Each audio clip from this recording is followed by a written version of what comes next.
Good afternoon. Welcome to Live with Lisa. But thank you for taking your lunch break with us every day. So glad that you found us here on our new home on YouTube, where we are live Monday through Friday at 12:15 every day with a guest who is going to inspire you, motivate you, teach you maybe something you didn't know. And we're so thankful for those who have been subscribing to our YouTube channel and sharing it with others. And today is Thursday. Today's Thursday. We have Pamela Bolado with us here today. We are still in our Veterans Week. We are honoring our veterans as part of Memorial Day. And Pamela is a military spouse. She's the founder of Wellness and Wisdom magazine and Summit. And she's here today to share the challenges she's faced as a military spouse. Her mission to provide women in the military with the mental health and wellness resources they need most. So we're going to welcome Pamela on. She's also a master esthetician, an entrepreneur, a world traveler, a mother of 3. What can't she do? Her upcoming virtual Wellness and Wisdom Summit in July promises to provide military women with some of the best resources from mental health and nutrition to financial wellness and professional development. Pamela, welcome. Thank you for joining us today. Thank you so much for having me. You know, the past couple of days, we've hosted Sarah Plummer-Taylor, who is a Marine vet. And yesterday we had Jazz Booth, who's an Army vet, and they talked about their challenges in the military, what that was really like. And then once they're out, what their lives are like and what other veterans may be seeing as challenges and things that as normal civilians, we need to be thinking about the military. And I was so thrilled to have you as a guest today because there's that other side to it. And because of our show today, I actually spent about an hour on the phone with my aunt last night, who was a military wife. And we had talks that we've never had before about their lives and about being that mom. And so it was really, it's really everything I hope that this lunchtime show is about, that it offers up opportunities to talk about things that we don't normally talk about and learn things. And so thank you. Yes, thank you for having me. So I'm so excited to be here. Would you share with our guests a little bit about you and your family? Well, I'm an Air Force wife, and my husband is a major in the Air Force. He flies C-17s. So oftentimes, I mean, during this, I've been very lucky actually during this pandemic that I actually get to spend a little time with him without him saying, oh, I have to leave, tomorrow on a mission, or we're leaving next week. And, it could be 7 days, it could be 14 days. We don't know. Right. But that's the life. That's the life we have, whether you're Air Force, Marine, Army, Navy. You get the call and that's it, you're gone. So the military spouse picks up all of the, jobs that need to be done around the house, and it can be very stressful sometimes. So on a whim. I know with our other guests, some of the things they talked about was support. And when you have support and when you don't have support, and what a difference that makes. And you as a support person at home allows someone to go off and focus on their mission. Mm-hmm. And could you tell us a little bit about what that is like? I'm sure that you're not calling and saying, someone's not doing their homework or someone got in trouble at school today. You're not able to make that phone call. Yeah, well, I was saying that to a friend of mine the other day as well. I was reflecting back on when my husband was deployed last year, and, we tried to talk as often as we could, and usually every day. And there were times where I wanted to vent everything that was happening and going wrong, the washing machine breaking and all of these other things happening. And, I'd hold back from doing that because I know he needs to stay focused. He was getting ready to go to bed because the time difference was, different than it was here. And yeah, so there are challenges to that. So it's either not talking to him, but then picking up the phone and depending on your other military spouse sisters, who you can lean on. So, and then with that, there's a little bit of almost like reverse sexism there, maybe. Then what about the husbands who are home and their wives have been deployed? And my aunt and I talked about this a little bit last night too, that sometimes there would be things planned for women and one of the dads would be there and they were just like, well, I'm here.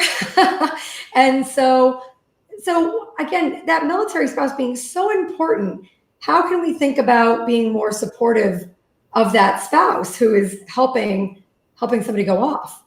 And we touched about this too. It's for me personally, and I know that this is the same for most other military spouses, that we don't often like to ask for help.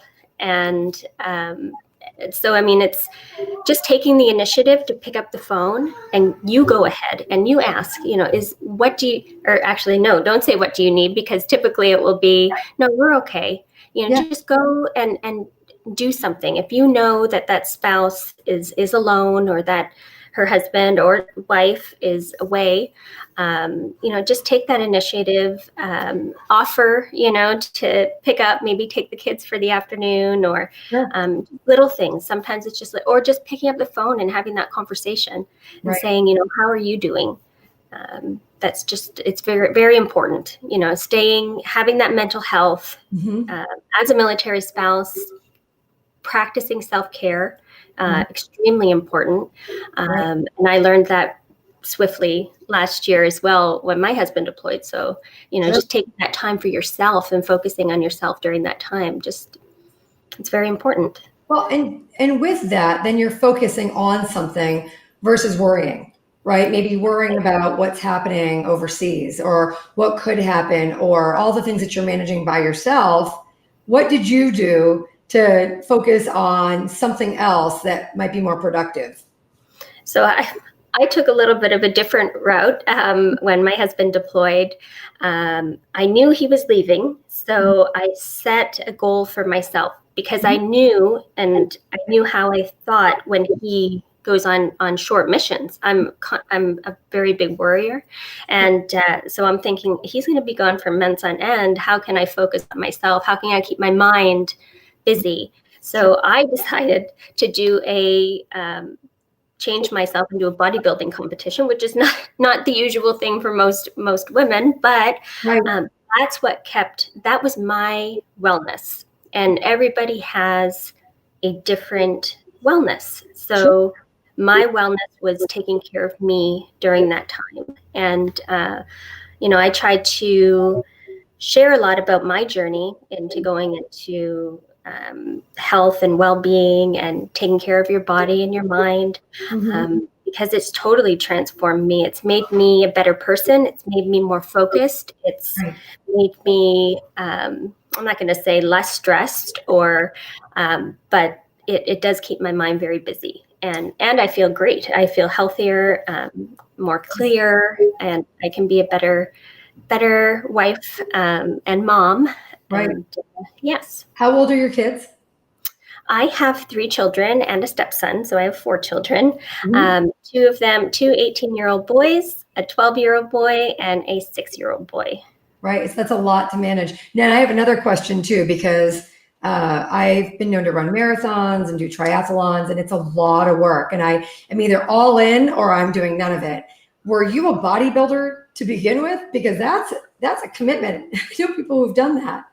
It is. So, I mean, I started on a fitness journey. I was very athletic when I was young, but not getting into too much. But I did live in the Middle East for a long time before I became a military spouse, and it wasn't easy for me to go to a gym over there and do all of that stuff. So I kind of lost myself for many, many years.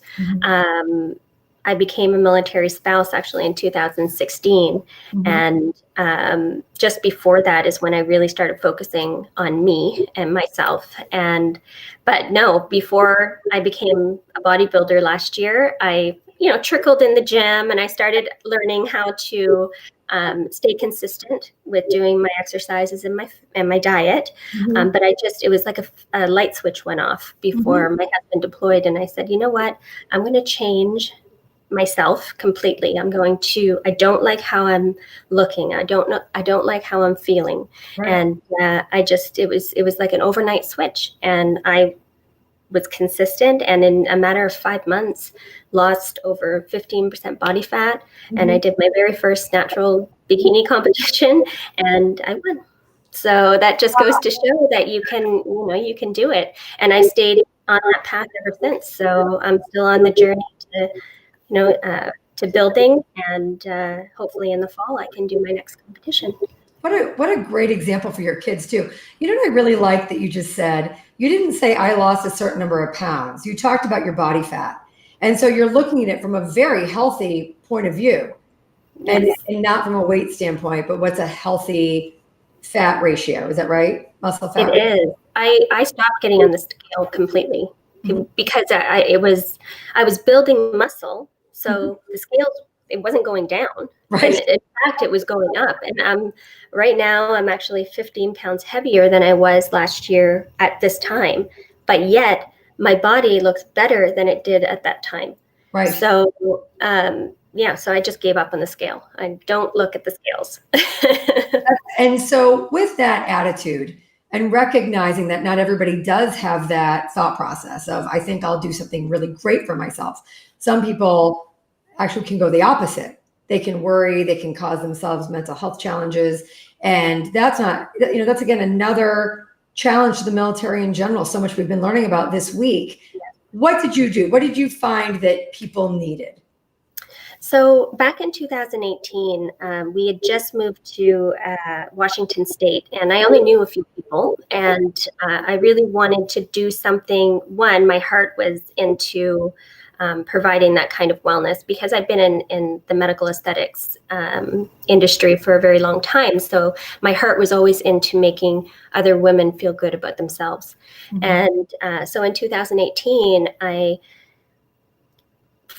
took the initiative to create, I thought was going to be a small gathering, just getting to meet other military spouses. And I ended up, creating some flyers, and I went door to door on the base here in Washington. And I ended up getting at the conference center about 200 women show up for my very first event.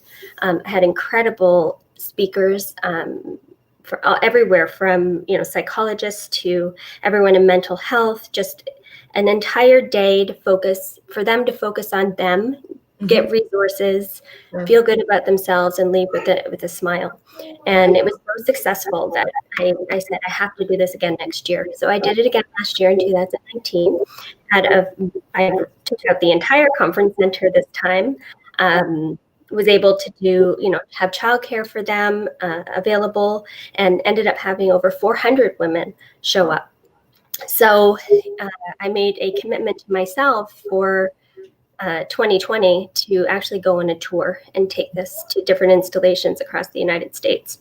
And then COVID happened, and like everybody else, really had to sit back and reevaluate, what am I going to do?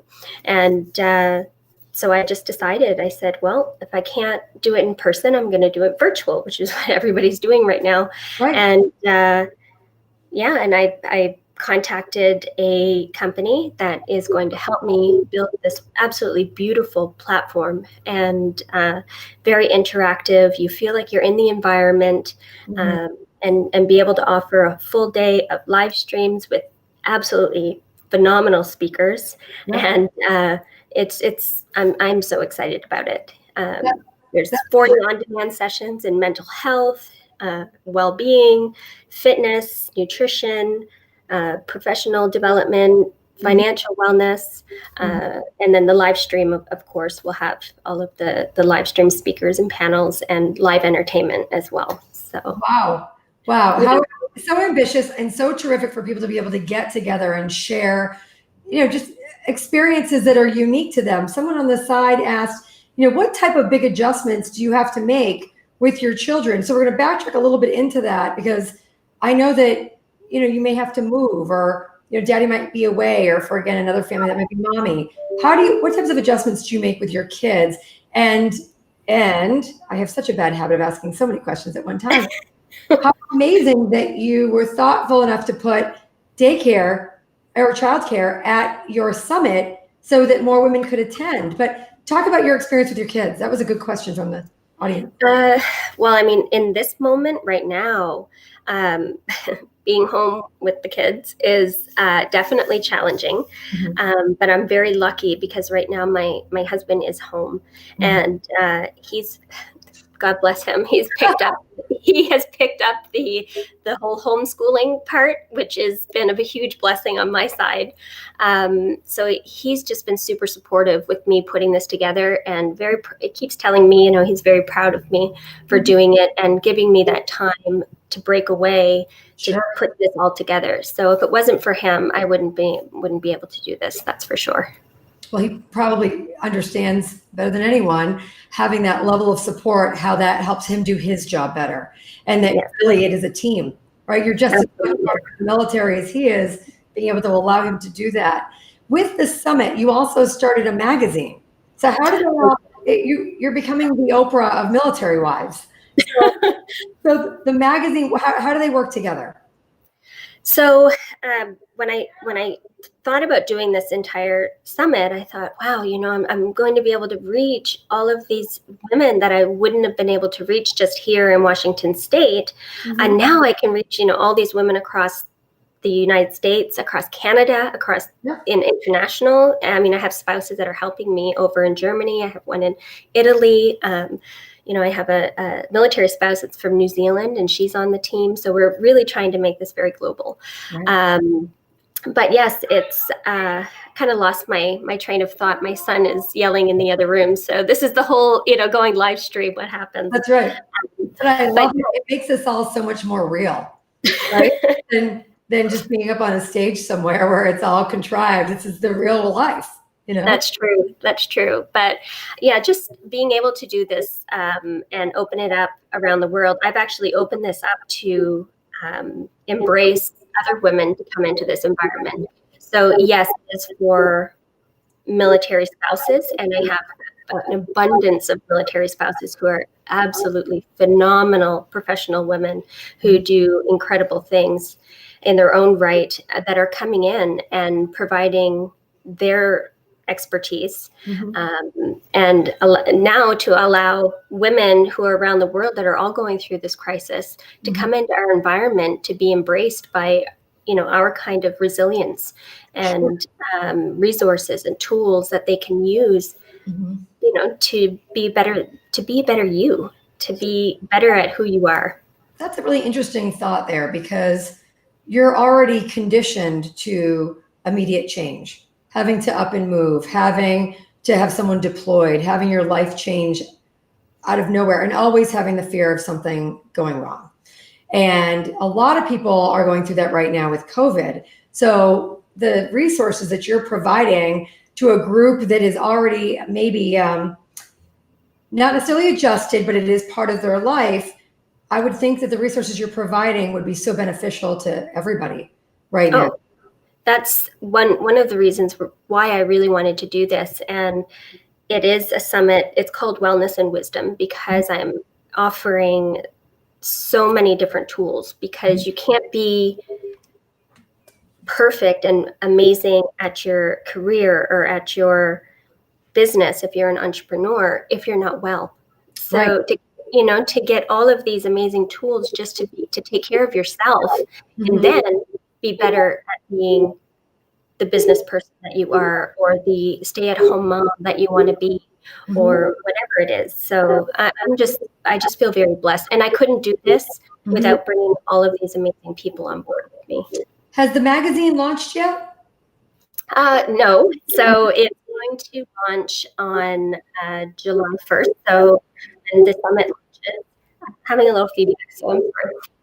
It's launching on July 1st when I launched the summit. So I decided to do this magazine out of the need to want to stay connected to all of the women that are attending the summit. So I wanted to offer this summit and then capture all of those amazing people who are following the summit and continue to share with them on a monthly basis, and continue to give them resources throughout the year.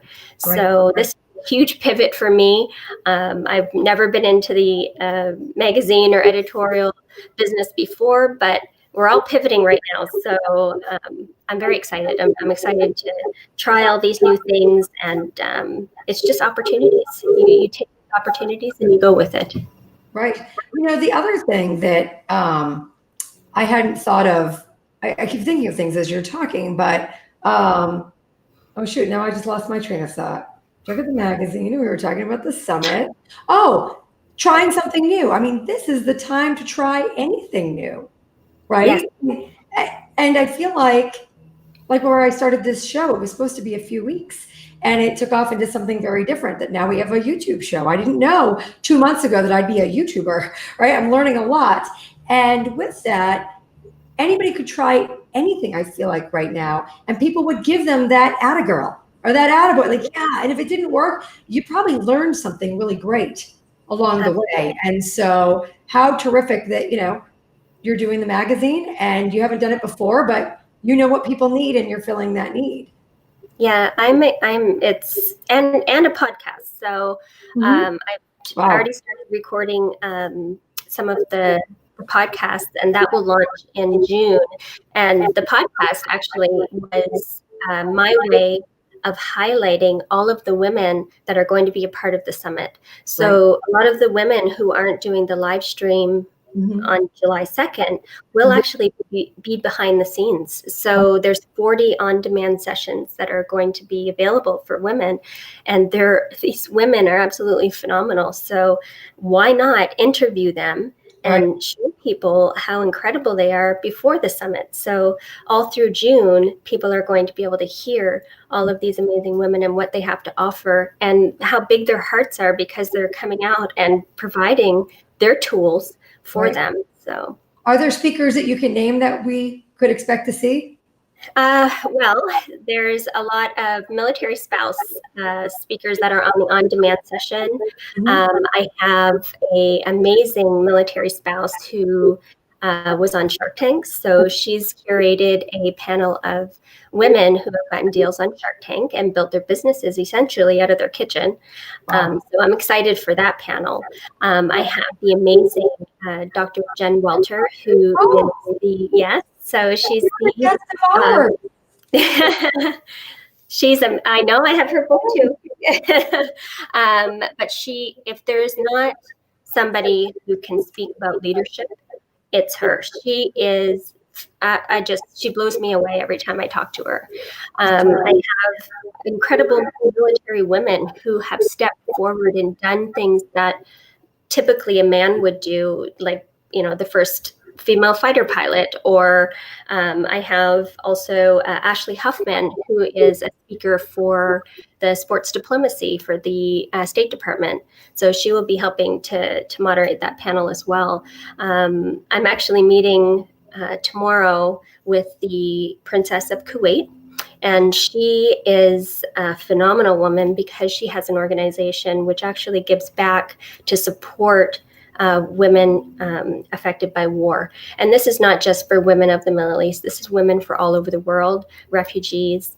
So I'm trying to bring in global women who are doing exceptional things around the world to absolutely inspire everybody that attends. And that's just the tip of the iceberg. There's so many amazing. I mean, I have a self-care panel that I have founders from companies who are just doing phenomenal things in the world. So hopefully everybody jumps on, they register for the summit. It is free. And there is a paid option as well. And that just gives a lot of extra perks to being at the summit. And then the proceeds from that actually go back into the summit that day. So, yeah. That's great. And it's not just women, right? No. So a lot of the sessions will be focused on women, but by no means, I'm hoping that I get a lot of men that show up. How amazing would that be? Well, it's two things. One, again, there are military spouses who are men and dads, and they need to be celebrated just as much and have the same support. I'm sure that kids, when a mom goes away, that's going to be so hard for kids. And so that's a real double job there, right? And so for men to be able to learn from women, I don't know, I'm stereotyping, but men don't seek that peer support, that talking with people as much as I think women do. So how great that they can find a support system there. But also, I think for men to be more aware of some of the things that women are thinking about and approaching. And I think it's a great opportunity. So I'm thrilled to hear that it's for both men and women. Oh, absolutely. Even my in-person summits, I'd have a lot of men email me and say, Pam, is it okay if I come? And I'm like, absolutely. So we probably wouldn't have as many men as there were women, but it's just so refreshing to see them there and show their support and learn and want to hear all these stories that are being shared and all the resources that are being available. I think it would be great for people who aren't part of the military to attend to, just to hear the stories. I know that I've learned so much just this week that it makes me feel like maybe I was a little ignorant before. And I grew up not in a military family, but my uncle was in the Air Force, my grandfather was in the Air Force. And it's not like I wouldn't hear these things, but I wasn't as aware to the detail level of some of the challenges and some of the things that you're working through and you're dealing with. And I know that when people are decorated and you're at a celebration, they always talk about the family, but that's the good time. I'm sure there's a lot of really tough times that you have to go through. There are always going to be tough times. And some of the spouses, it's far more tougher than others. But yes, I truly feel blessed that I was given this platform and that I'm able to offer all of these incredible things and provide a platform also for all these incredible women and men who are doing exceptional things to come in and share all of their tools. We have a question on the side before we wrap up. A couple things people are asking about is, what types of activities and hobbies do you find that military spouses focus on for themselves on? And with that, what are some of maybe the bigger challenges people might not be aware of where these activities would be really helpful? That's a good question, because I think there is so much out there, and I'm constantly in awe of all of the amazing things that organizations do for military spouses and military in general. But for the most part, most squadrons it's different. I'm in the Air Force, so terminology is different all the way around. But typically, there's a key spouse in each squadron or brigade or anything like that. And they typically would help to organize events and do different things for military spouses. So I can't answer for everybody, but for me, I keep myself busy with whatever I can. We used to live on base, on post, when we lived in the base before we were here in Washington. And it was so much easier for me to connect with my neighbor sisters. I call them, with my military spouse sisters. Here in Washington State, we're actually living off base, and we're a little bit far away. So sometimes I feel sad, and I miss being closer to them. But I think, for the spouses that are actually on base, it's so much easier to connect with other military spouses and do activities and, bring your kids together. And so I think on our next move, I'm going to try my best to be a little bit closer to base so I can maintain that connection. Right. That's terrific. Well, Pamela, I want to thank you so much for joining us today. If there's one thing you were to leave our audience with, what would you say? Oh, that's a good question. I would say for everybody, especially during this time, really take time for you. And I constantly say that in my social media. Just take some, even if it's just having a bath at night, taking that little bit of time for that little bit of self-care can just make a whole bunch of difference in your life. And whether it's meditation or doing your hair and your makeup and getting up, and some days I just do it, and I'm not even going to be on Zoom, but I just, because it makes me feel better. So I knew that when Dr. Jen Welter was on, she said to make it part of your to-do list. Everybody every day makes a to-do list, and you need, under high priority, that you take that time for what it is you need to do for yourself that day, and you need to make sure you cross it off. And so many people said they just never thought of that. They never thought of making it just a part of what they had to do. And I thought that was a great piece of advice. So absolutely, that's excellent advice, actually. Well, for everybody who's been watching and again on the recorded broadcast, on the side chat, we have all the links to find you and find the summit. I strongly encourage everybody to join you for that summit. I know that I'm going to. And I want to thank you again for being here today. And for everybody who's been watching, thank you. And make sure that you subscribe below, because we have so many great guests and so much inspiring content. And I just know that I'm learning so much. And from everybody who's been messaging me, you've all been learning so much. So thanks for taking your lunch break with us here today. And we'll see you again tomorrow. Thank you. Thank you, Lisa. Sure. Bye-bye.